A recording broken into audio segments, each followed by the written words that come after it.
You're listening to the Future Tech Podcast with Richard Jacobs. Future technologies such as artificial intelligence, stem cells, 3D printing, gene editing, Bitcoin, blockchain, the microbiome, quantum computing, virtual reality, and exploring space are much closer than you might think. In fact, many early versions of these technologies are in play right now, and the companies that are using these technologies are the focus of this podcast. My goal for you, the listener, is to learn from these podcasts. You may very well learn something that may change the course of your life for the better, steer you towards a new career, or give you insight into addressing a thorny medical problem.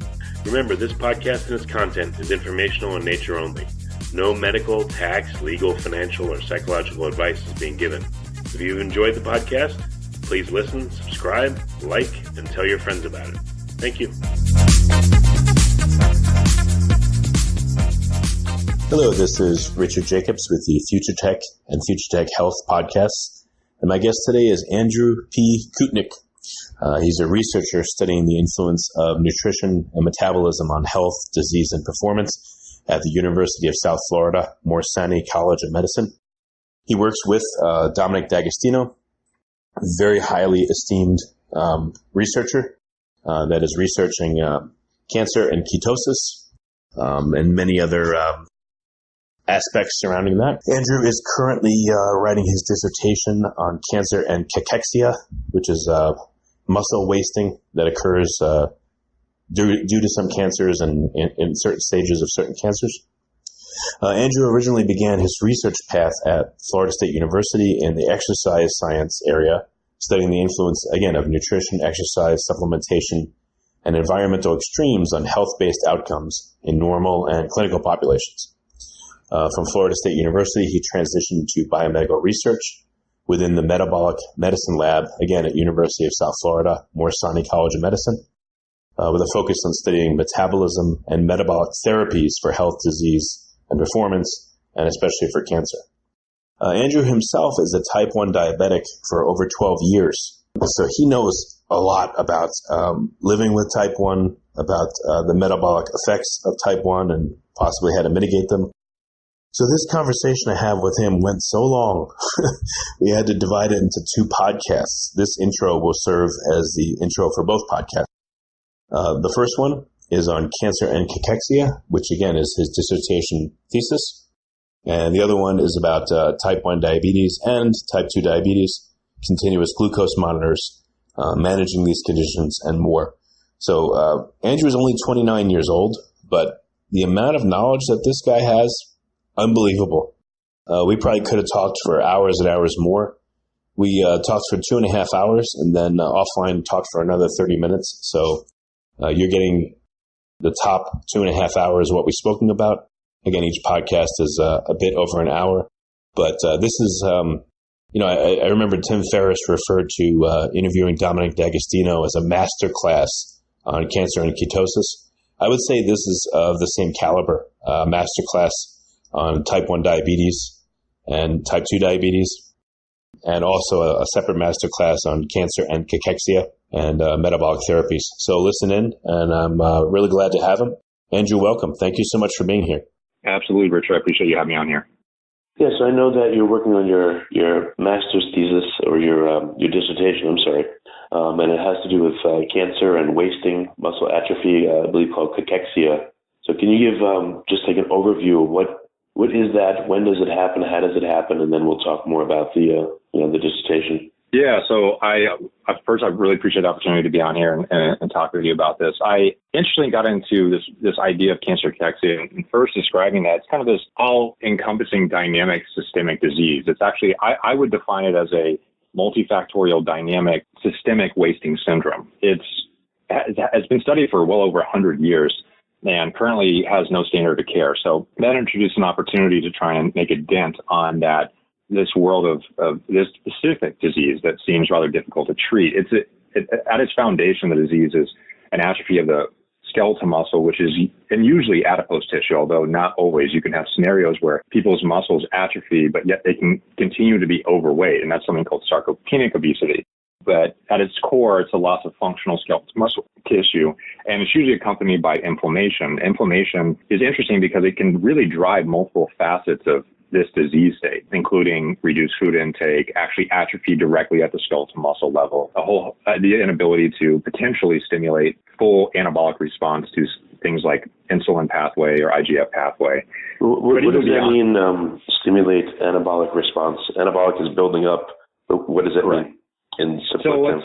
Yeah, in simpler terms, it's the idea of putting building blocks together to build something and then taking building blocks apart to break them apart would be catabolism. So anabolic is kind of the idea of growing, and catabolic is the idea of breaking apart. And in the idea of skeletal muscle, one of the most powerful stimulants of growth is, there's multiple ways to stimulate growth in skeletal muscle. But one way to at least trigger that, at least in part, is through insulin signaling. Insulin is an anabolic hormone that facilitates synthesis. I guess describing it generally, there's obviously much more to that than just describing it like that. But insulin and IGF stimulate similar receptors, and that receptor downstream of that is something called mTOR. The mTOR complex is something I think most people will associate with something called muscle protein synthesis. It's the idea when people think they're eating, when they eat protein, if the leucine content is sufficiently high, you can trigger the muscle protein synthesis response.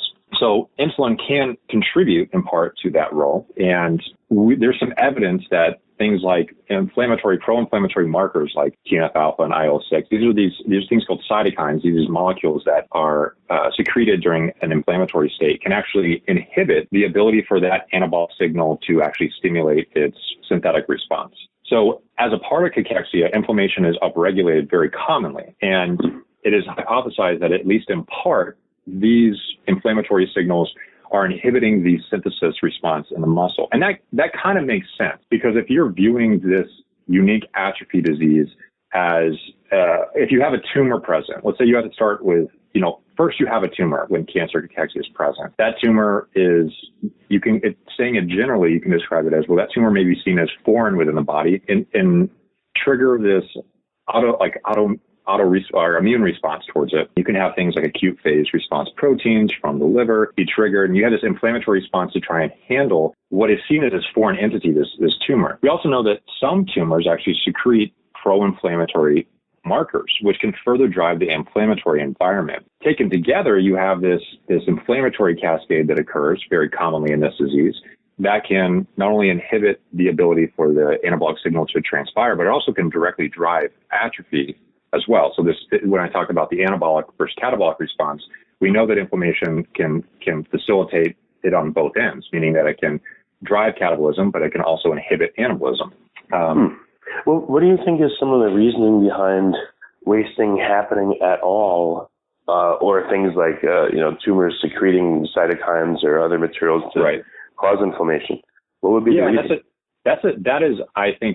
think that's a very good question, because that actually gets to the foundation of why would this even occur? It seems like a maladaptive response, and it certainly is when you view the atrophy condition as consequential, because we know that 20% of all cancer patients will actually die because of this disease, not because of, let's say, metastatic burden or some of the other things that can trigger fatality or mortality in patients with cancer. So 20% of all cancer patients will actually die due to this disease, and it certainly affects anywhere between 30 and 80% of all cancer patients. How does it, not to be morbid, but how does it cause someone to pass away?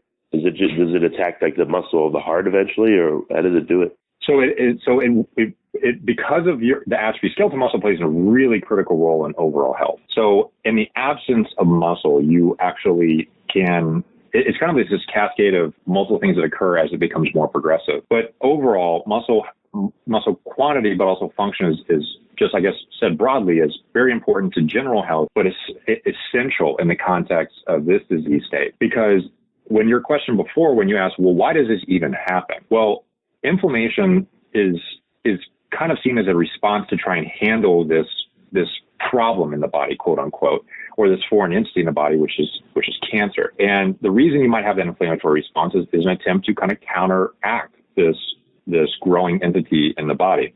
Well, inflammation is just a consequence of that. But why inflammation may actually drive catabolism is, I guess, this is how I view this problem, is that you need to mobilize important metabolic substrates and these anabolic molecules, meaning that they can fit into other metabolic pathways to help facilitate other cells to function appropriately. Well, when you have an immune response to something like a tumor, you have the need to facilitate and or energize cells like in the immune system to actually have this response. And amino acids play a really important role in the immune system. I'm sure you've heard of glutamine being good for the immune system and whatnot. Well, there's actually some truth to that ideology, and that amino acids do play an important role in actually helping support the immune system. So when you have this chronic inflammatory response, it's not like when you actually go and exercise, you actually have a mild inflammatory response, and that's actually going to be seen as a good thing if your body can sequester that response. Where in cancer, you have this chronic, at least in some cancers, it's particularly more common in the cachexia scenario, where you have this chronic inflammation that's transpiring, which you don't really turn off this signal. You essentially have it on continuously. And then this can drive this chronic pro-catabolic and anti-anabolic signal that are happening kind of together. And of course, these combined can, at least in part, cause part of the problem of cancer cachexia. What are some of the cancers in which this happens, and does it seem to have a tipping point and happen suddenly, or is it always there? It just doesn't manifest until later. So specific to certain cancer types, it is more common in certain cancers than other. Lung, pancreas, to name a colon cancer, these are ones that it's more commonly seen. However, when you start looking at the data, and this is actually something that is a large part where I spent the first 3 years of my work is based on that fundamental question, which was how do we find a model that actually replicates what is common in the disease to try and actually treat it? And these are common types of cachexia cancer types: lung, colon, pancreas, and there's others where they're at higher proportions, those being some of the main ones. Well, it's interesting because when you start looking at all cancer patients, 30% of all cancer patients have cachexia. And that's usually probably driven by the type of cancers that would actually be more cachexic in nature. However, when you actually get into the metabolic or the metastatic stage, the advanced stage of cancer, you can have upwards of 80% of all cancer patients experiencing this cachexic disease. And there might be something very unique to that metastatic process that is driving that. But to answer your original question, yes, there are certain types of cancers that are more prone to cachexia. But when you start looking in the advanced metastatic stage, it's actually extremely common, more so common than it is uncommon for a patient with cancer in the metastatic scenario to have cachexia. Now, there's a whole host of rationale why that might be independent of the cancer type at all. But there's something unique about the metastatic scenario that seems to be driving higher percentages, or it has something to do with the advanced scenario where someone would even be advanced. You know, they're further along in their treatment regimens, they'd be further along in the disease that would be driving that. You asked about the tipping point, the time point at which this occurs. And it really seems like in 2011, Kevin Fearon was kind of a pioneer in the field and actually ended up passing away a few years ago. And he was one of the most prolific writers and researchers in this field for a long time. And he primary authored a consensus paper in 2011 really describing what they felt was defining of this disease. And this kind of gets to your question of when does this occur? Because they felt that it was this multi-phase or multi-step process where you have three phases, which is called pre-cachexia, cachexia, and refractory cachexia. Now, pre-cachexia is actually defined as about weight loss less than or equal to 5% of their body weight. They also probably have anorexia as well, so reduced food intake. And they also have some metabolic changes that are starting to be observed. Then when you transition over, you have this state called cachexia, which is where you have greater than 5% of your weight loss, or a BMI of less than 20% with weight loss of greater than 2%, so double marker there. Or they have something called sarcopenia, which is a defining state of atrophy with age and weight loss greater than 2%. But that it's not just weight loss, of course, it's also a reduced food intake and or anorexia, and this systemic inflammation that I was describing is very commonly seen in these patients. Now, when you have that stage, you are in the cachexic scenario, you are now dealing with the disease. Whereas when you're in pre-cachexia, you start accumulating the symptoms that will then lead you into this scenario. And then you get into a stage called refractory cachexia. Now, by definition, this means you're refractory to anti-neoplastic treatments or anti-cancer treatments. And this is essentially just defined as variable amounts of weight loss, but certainly greater than 5%. And essentially, you're not responsive to treatment, and it's generally believed that you're not going to be able to recover from this scenario. So, in one word, I would say it's progressive. It's a progressive disease over time. There isn't really just a total drop-off because of the way this works as well. you're accumulating all these dynamic, multifaceted problems, like inflammation being a large part of that. But that's certainly not even it. I mean, we talked about inflammation being one of them, but you also have anorexia. You have metabolic changes that are occurring, more defined as metabolic derangement. You can have low hormonal levels, or said differently, hypogonadism, anemia. Ultimately, all this is driving is tissue wasting, fatigue, reduced capabilities as a general human being. And this can be seen through a number of biomarkers. But to address your question, it is a very progressive disease that affects the whole entire systemic scenario, the whole physiology of the patient, that ultimately manifests in a whole host of dynamic changes that really drives about a fifth of all the mortalities in cancer, but also affects the ability to even treat the cancer in the first place. Because of the muscle mass being reduced, that reduces the ability of the patient to even respond and or tolerate or receive these anti-neoplastic treatments that are currently seen as the standard of care for cancer. And unfortunately, this is just the state of where we're at right now. Many of the standard of care treatments also drive atrophy. So you have a scenario where many of the treatments to try and get rid of the cause of cachexia in the first place may actually be facilitating cachexia to transpire. And it really is a dynamic scenario. And as I mentioned, I guess because of how dynamic, how much is going on with this scenario, it's very multifaceted, that it's not surprising that we do not have a standard of care for this scenario currently. And a lot of that could be argued because most of what's looked at is kind of monotherapies for this disease state. And with so much going on and such a systemic, difficult disease to handle, one thing will probably not be the end-all, be-all treatment. It will likely be a combination of treatments addressing multiple facets of lifestyle, but also multiple pharmacological and probably, I would argue, nutritional approaches to address this problem. And your approach has been the nutritional approach to take exogenous ketones or have a ketogenic diet to see how that affects the cachexia? So I'm interested in that, yes, because there's always been talk about the anti-catabolic effects of ketone bodies. I mean, all the way back to some of the original work that probably spurred most of this conversation was George Cahill. He did a number of his whole career was essentially, he was at Johns Hopkins and Harvard. His whole career was essentially looking at what happens in fasting with ketone bodies. And one of the unique discoveries that is related to what we're talking about here in the skeletal muscle is they used to use a marker called blood urea nitrogen. Now, nitrogen can be a byproduct of protein breakdown. So in these days, this is the common marker looked at to kind of assess, at least in the best way possible, the surrogate marker, so to speak, of breakdown of the skeletal muscle tissue. And what he found many years back is that when you're fasting, you have a rapid wasting that occurs in the skeletal muscle and also in adipose tissue. That's not surprising. You reduce your calories, you reduce the tissue in your body to mobilize it, to utilize those stored tissues for allowing for vital tissues to function. That makes sense. That's a great evolutionary response we have available to us. But when you fast, obviously you're breaking down these tissues that might be important for other reasons, like the skeletal muscle. You wouldn't want to lose it completely. It allows for mobility. The amino acids can be used to drive other processes. So it's an important tissue to have. But what he found is that when ketone bodies became significantly elevated in the context of fasting, that the amount of blood urea and nitrogen dramatically reduced. And you almost see this like a linear response from the ketone body elevating to the decrease in blood urea and nitrogen. That kind of spurred the conversation of viewing these molecules as potential anti-catabolic molecules. Well, there was follow-up work to that by other people like Sherwin in the 1970s, a whole host of very interesting papers that you really can kind of only get unless someone uploaded the PDF online, or you actually, for me, I actually had to go over to Schimberg Library over at USF and photocopy damn near all of these studies because they're really not readily available. And it was very fascinating to see the type of work they were doing. They were doing IV infusion of ketone bodies all the way back in the 70s.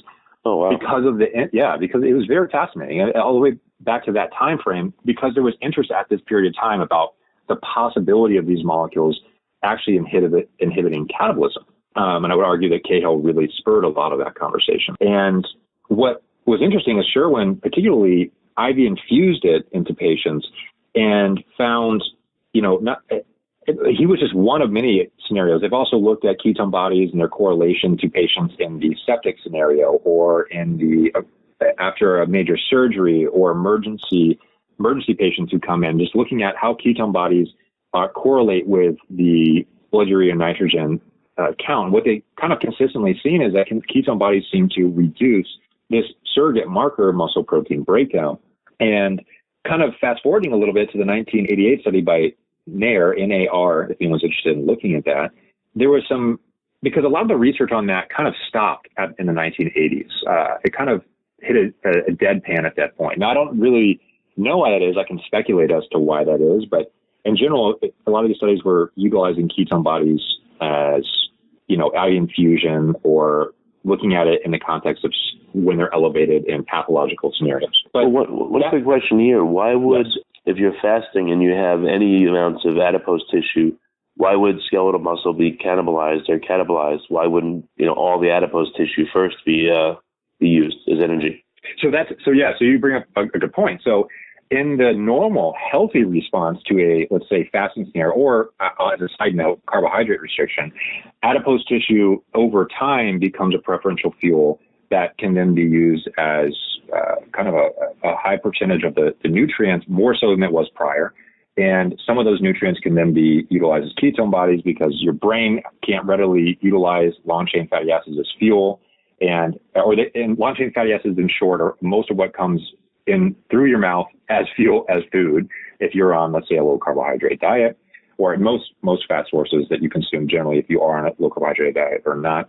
And actually, the adipose tissue, when it's catabolized, can also turn into long-chain fatty acids, and these don't cross the blood-brain barrier quite readily. As a consequence, the liver has this adaptive mechanism to overcome that, because, of course, when you're on a diet like a low carbohydrate diet, or if you're fasting, because your overall reduction of energy substrates in the form of glucose, because glucose being a primary source for the brain, aren't readily available fuels or glucose is a readily available fuel for the brain, but long-chain fatty acids can't cross the blood-brain barrier effectively or efficiently. And as a consequence, ketone bodies in the context of fasting would upregulate and then allow for that to be a supplementary fuel when glucose is no longer sufficient to retain the energetic state of the brain.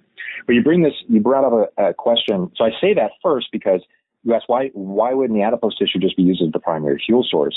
Well, it is, but the problem is that in these unique pathological scenarios where, like, let's say inflammation is extremely high, inflammation can also drive the efflux or the movement of amino acids from the skeletal muscle compartment out to drive that, or to facilitate part of the immune system response. So while fat is a very important fuel, you also need to fuel and or use intermediary metabolites, something called anaplerosis, where a molecule or metabolite goes into an anabolic path, or not anabolic pathway, but any metabolic pathway. So they're used as energetic fuels, but also anaplerotic molecules for the immune system. So when you have these unique scenarios where inflammation is upregulated in the context specifically of cachexia, or let's say you had an infection, then you have an upregulation of efflux amino acids from the skeletal muscle, of which doesn't replicate what happens in fasting. Whereas fasting, it would become progressively disproportionately the adipose tissue that would be used as fuel. But the skeletal muscle, during an inflammatory or a pathological scenario like inflammation or like cancer cachexia, would actually cause the skeletal muscle to be not disproportionately compared to fat, but a larger portion of the protein and amino acid storage would now be broken down to be used to facilitate some of these other important processes in the body. So if you think about it, like amino acids or the skeletal muscle is really important, but if you have an acute infection where your life is actually potentially on the line right here, right now, doesn't it make sense to do whatever it takes to combat this inflammatory response? Because yes, right. So it takes precedence. So you do what you can to mobilize any nutrient or anaplerotic metabolite you can to facilitate a appropriate, as much as you can, response to these really adverse outcome, or not adverse outcomes, but the adverse stimuli for adverse outcomes like an infection. And a good example of that is something called lipopolysaccharide. It's an inflammatory. It's actually, there's two types of bacteria, generally speaking, gram positive and gram negative. And a part of gram negative bacteria wall is this this structure called lipopolysaccharide. And they've done a lot of experiments where they actually inject lipopolysaccharides into, let's say, they've done it actually in patients, but they've also done it in a lot of experiments. I've actually done this quite a few times here at USF as a part of my project to drive inflammation. And a very characteristic common response to this infection response is atrophy of the skeletal muscle. You also have that in the adipose tissue as well. But these are very common characteristic responses of inflammation-based atrophy, where skeletal muscle is disproportionately utilized to facilitate the response to these adverse triggers or adverse physiological environments. Question: you would think that this would be a last resort, because it's such a detrimental thing to the organism. When you say last resort, are you referring to atrophy? Yeah, atrophy, right. Cannibalizing the skeletal muscle seems like it would be a last resort. It seems like there'd be another, for lack of scientific word, bag of tricks or other mechanisms. And this would be the last thing that would happen because it seems to be very detrimental.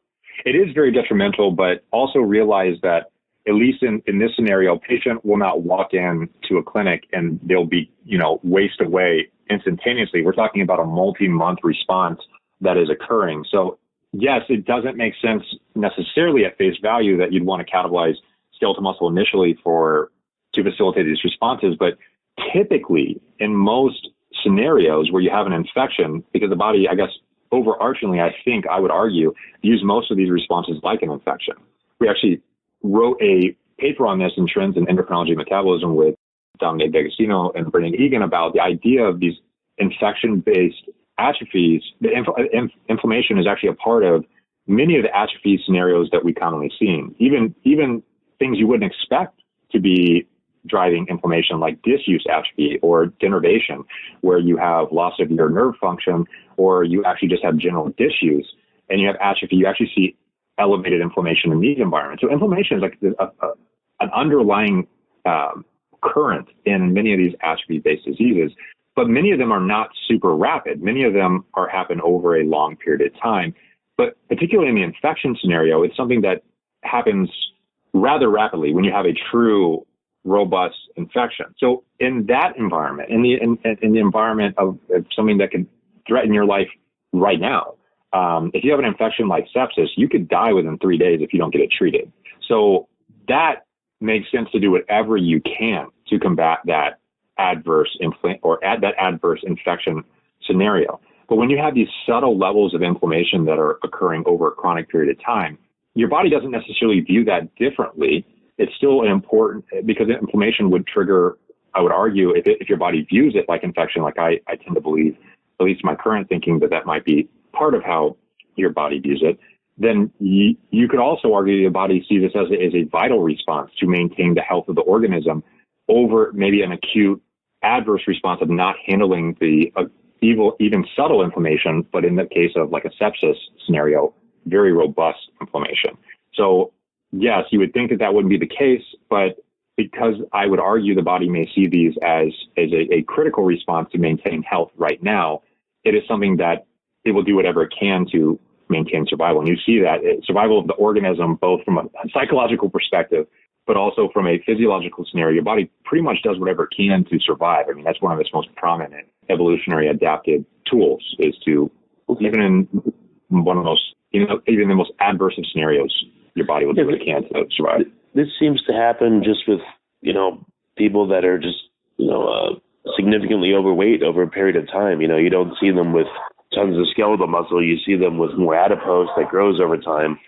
And the skeletal muscle, I guess, for this reason, it's because of disuse. It tends to go away. And I wonder if it's because of the inflammation of the fat or if it's just because of disuse. And I wonder how that relates to this.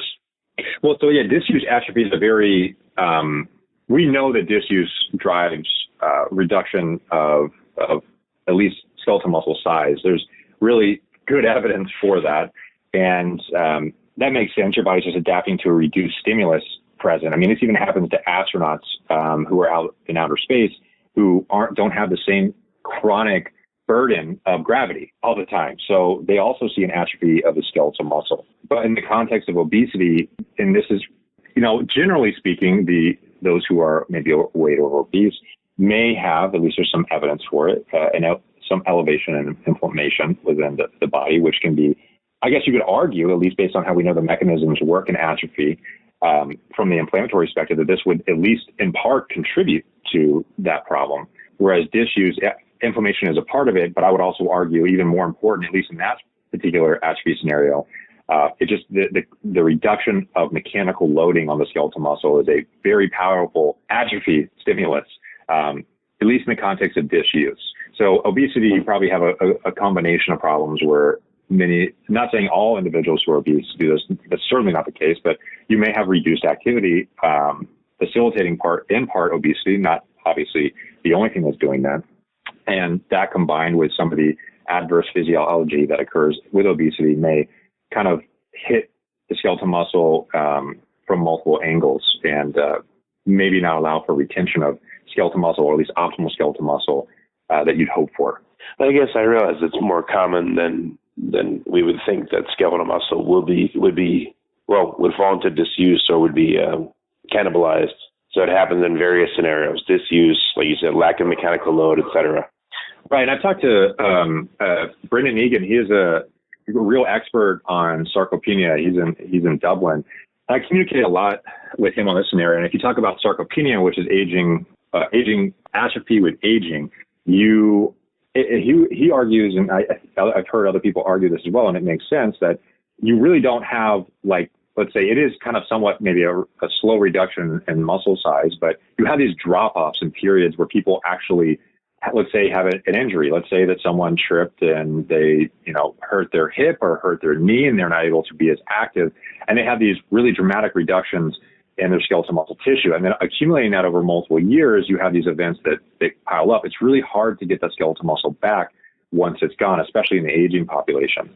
So you do have these really dramatic drop-offs, and those are stimulated by disuse in that particular scenario, where it's not just seen as like, oh, okay, well, they just atrophy really slowly. Although I did argue that atrophy can occur progressively, and it is certainly progressive, but you have these salient moments of reduced skeletal muscle mass that occur with aging, and which is defined as sarcopenia, that are kind of clear drop-offs that occur at periodic moments, usually driven by some type of stimulus that caused disuse, like a injury, or I guess injury would be the most prominent example.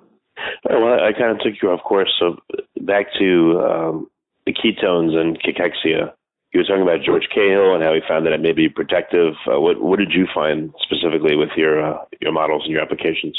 So to kind of progress that story forward, I kind of talked about Cahill, and I talked about some of the infusion studies that occurred, and then kind of the lack of studies that occurred beyond the 1980s. But there was just to kind of finish out the history part of this, about in 1988, Nair did a study looking at ketone infusion in the post-absorptive phase in the context of food.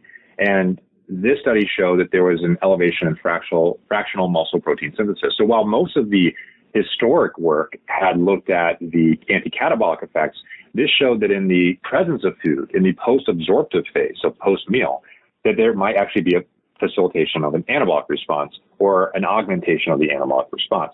And really, most of the work just dropped off from that point forward. And there was just this general thought that, okay, that there might be a retention of skeletal muscle with, let's say, a ketogenic diet or a low carbohydrate diet. But there's been a kind of a interesting milieu of work that's kind of arisen recently that kind of further supports this idea, the anti-catabolic response being one of the more prominent aspects of ketone bodies.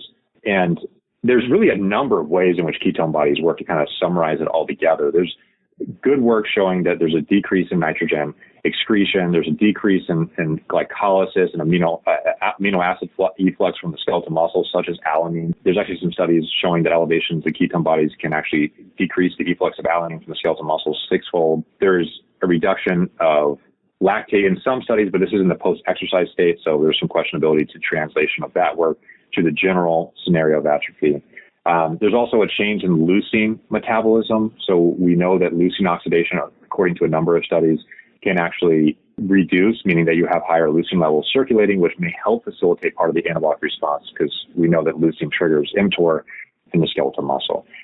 There's a number of studies that kind of illustrate through multiple angles by which this ketone bodies may actually be either anti-catabolic or maybe pro-synthetic at least pro-synthetic in the context of post-absorptive or with a meal. But there's also a number of studies that kind of have looked at in the cancer scenario where the ketogenic diet was able to attenuate atrophy with cancer cachexia models. And this was shown in, I think, 1 lung cancer model, 2 colon cancer models, and 1 pancreatic model. The pancreatic model was in 2014. Some of the colon work was by Tisdale and Fearon, one of the leaders in this field some time back. But nonetheless, there was some evidence in these modeling systems that it could cause an anti-cachexic response. But there was this really interesting paper that came out in 2018 by Thompson. And I forget where it was. It might have been in Hungary. I forget where it was, but they did this really interesting experiment where they actually IV infused patients with endotoxin or lipopolysaccharide. Endotoxin is another word for lipopolysaccharide. They did it at very, very sublethal dosages, of course. They never get approval to do a study like this if there was anywhere close to lethal dosages, but you did sublethal dosages, and even that sublethal dose of LPS, back to our previous conversation of how powerful inflammation can be, actually caused a very clear amino acid catabolism that was occurring in the skeletal muscle. And they did this through this unique tracer-based analysis where they actually are able to track the amount of amino acid entering and or leaving the skeletal muscle and use that as a marker for the amount of synthesis or catabolism that was occurring. And what they found, of course, is that when you had these subjects with endotoxin, they had a uptick of efflux. But what they found is they actually IV infused patients with a racemic BHB compound around 2 to 3 millimolar, the exact dose. Might have been between 2 and 4 actually, but they got them between 2 and 4 millimolar, and they were able to significantly reduce the catabolic efflux of amino acids. In fact, so much so that when they did a hyperinsulinemia response after the fact, as a comparative, both in the context of ketones and also in the context without ketones, and found that the ketone bodies, if you were to compare the work where they did fasting plus ketone bodies compared to the hyperinsulinemia and hyperglucose portion of the study, if you compare them quantitatively, you see that there's actually a more robust anti-catabolic response in this study in the context of lipopolysaccharide-induced atrophy, that it actually had a more anti-catabolic action, again, in the context of the study, than hyperinsulinemia and glucose did. So that's kind of a unique and, I would argue, very interesting response that kind of may change in parts, is challenging some of the dogma surrounding the anabolic response, or the prominent anabolic, or the more important effect of insulin in the context of atrophy. Now, this wasn't a direct comparison, but if you quantitatively compare them, you can see this quantitative difference. And when you look at ketone bodies and comparatively, how robust the anti-catabolic response was, because they do this net protein balance, which is the net response of the catabolism versus the anabolism, and you compare that from the ketones to hyperinsulinemia, you see that this effect was very prominent, and that the anti-catabolic response drove most of the net protein balance to be favorable in the BHB group compared to the other groups. So this was a very interesting and powerful study, and part of what we wrote about in our paper that just came out in 2019 in Trends in Endocrinology and Metabolism, highlighting that study and discussing some of the positive indications that this gives towards the potential hope that ketone bodies may have in atrophy-based scenarios, specifically ones that are driven by inflammation. Because while I espouse all the potential benefits of ketone bodies, there's also the possibility that I had mentioned previously in the podcast that some of these inflammatory markers may blunt the anabolic response. And what we also have learned over the last since 2013, a science paper came out in Eric Burden's group showing, HDAC inhibition and some of the signaling effects there, and then some of the anti-inflammatory. Sorry, so that was a Ross-based HDAC inhibition signaling effect of ketone bodies that was learned about. Then there was a Nature Medicine paper that was done by Deep Physics group that Dom also helped with, using esters, the diester that we specifically observed here in the lab or used here in the lab, can inhibit NLRP3 inflammasome. There's a growing number of evidence that there's a potential anti-inflammatory response and antioxidant response that seem to be associated with the effect, these unique effects of ketone bodies. Because what's so interesting... Quick question here. Is this because of diet, or is this because of exogenous ketones? And Yes, go ahead. Sorry, I interrupted you. Oh, and I was also going to ask you, are there clinical trials or at least anecdotal evidence from cancer patients that have staved off cachexia, or are there clinical trials where they're doing this? And again, if so, is it diet and exogenous ketones or one or the other?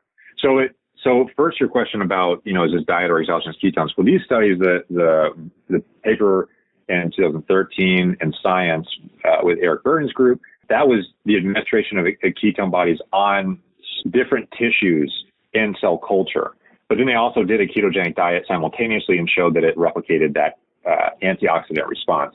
So I think those were in kidney cells originally, but that work has then been replicated using a ketogenic diet in other rodent models from a study out of, totally going to butcher this, so I'm probably going to piss them off. Is Roberts et al. 2017, and then Newman et al. 2017, both published studies using the ketogenic diet, showing that this antioxidant response associated with these molecules. So it seems consistent with the diet but it seems that the work from Eric Burden's group seems to indicate that this is because of ketones specifically.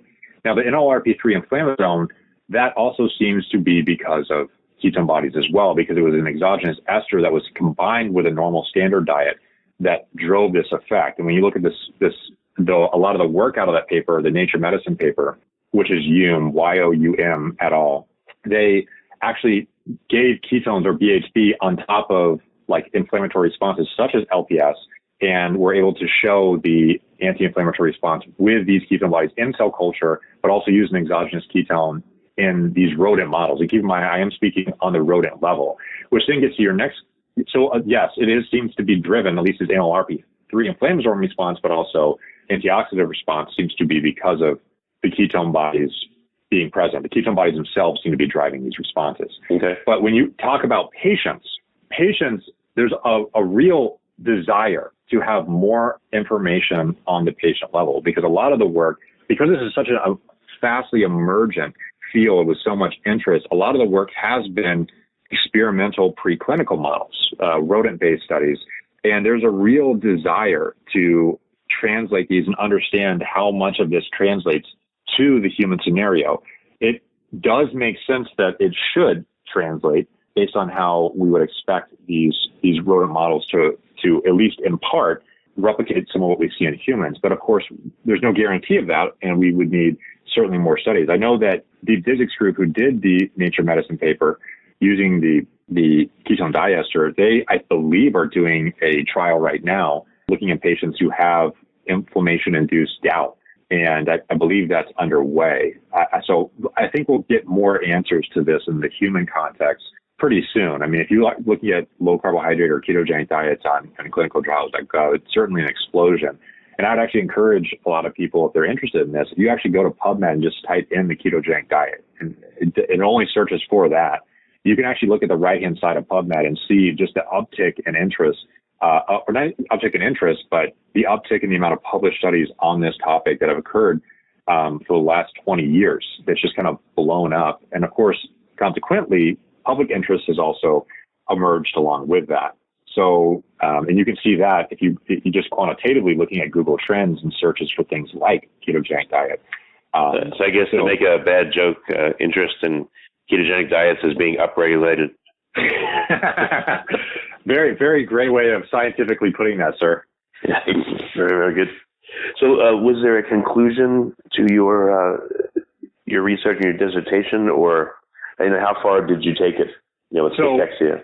So I had to be kind of cautious in how I speak about this because the work is certainly not published yet. But I would just say there's a lot, so I can't really speak too much on that other than what has already been done because this work is still underway.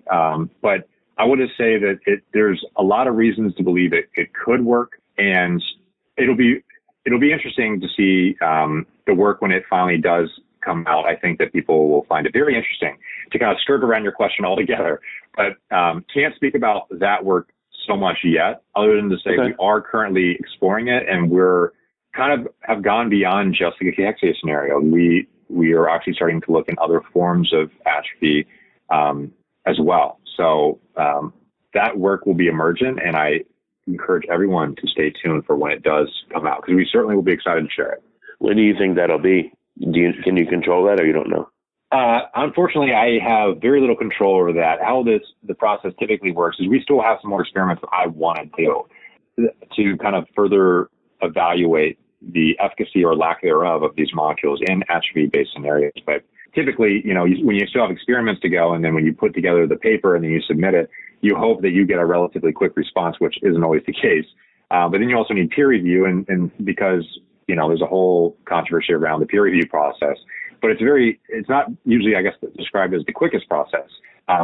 So it could take some time. Unfortunately, it often does. But we're also in the process of trying to further describe what we view as describe more of the context of the skeletal muscle effects of these molecules that probably may even come sooner than that. So it is an area of obvious current interest in our group, but there are other people as well that are interested in some of these projects. And if some people are interested to read on this, I would encourage them to look at the 2019 paper we have, but also look at some of the work from Roberts et al. In 2017, look at the ketogenic diet in mice, started midway in the mice's life. And so look at some of what they describe in the skeletal muscle. And there's a host of literature out there to whet someone's appetite on this topic that is already out there.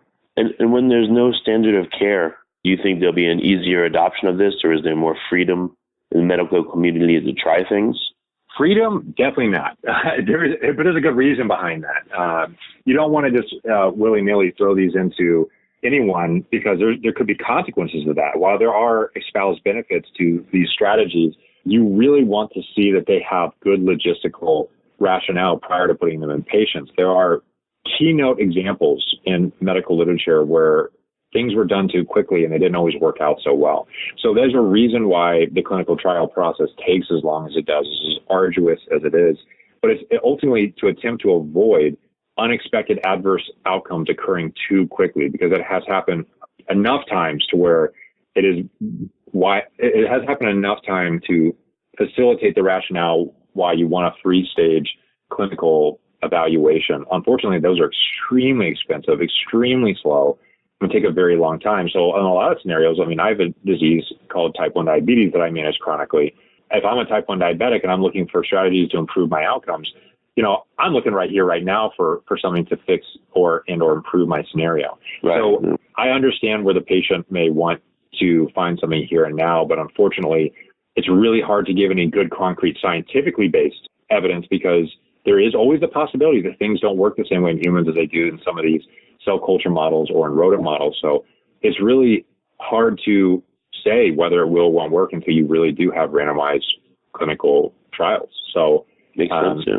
We're hopeful. We're definitely hopeful. There's a huge interest in this, and that means that this will probably hit the clinical trials circuit, so to speak, sooner rather than later. And we know that there are clinical trials underway for things like, we also studied cancer here. I studied cancer cachexia, the downstream consequences of cancer, but we've studied cancer for almost 10 years now. And there's a whole host of studies now in clinical trials for cancer. So, these are coming, and usually when the science accumulates, that justifies taking it to that next step. And I would argue that most people in the medical community are eager to try and find solutions to most of these diseases. So ultimately, that is the end goal, is to get to the patient scenario and improve their outcomes. So I think we'll see it. It just might not be as quick as some people hope. Quick note, as I mentioned, this is a 2-part podcast. If you've reached the end of this podcast and you want to listen to the other, go to the Future Tech or Future Tech Health websites, and in the search bar, put in Andrew Koutnik, Koutnik, and both podcasts with his name will come up. You can also do the same thing from Google. So remember, one podcast is about cancer and cachexia, the other is about type 1, type 2, diabetes, and continuous glucose monitors. You're listening to the Future Tech Podcast with Richard Jacobs. Future technologies such as artificial intelligence, stem cells, 3D printing, gene editing, Bitcoin, blockchain, the microbiome, quantum computing, virtual reality, and exploring space are much closer than you might think. In fact, many early versions of these technologies are in play right now, and the companies that are using these technologies are the focus of this podcast. My goal for you, the listener, is to learn from these podcasts. You may very well learn something that may change the course of your life for the better, steer you towards a new career, or give you insight into addressing a thorny medical problem. Remember, this podcast and its content is informational in nature only. No medical, tax, legal, financial, or psychological advice is being given. If you've enjoyed the podcast, please listen, subscribe, like, and tell your friends about it. Thank you.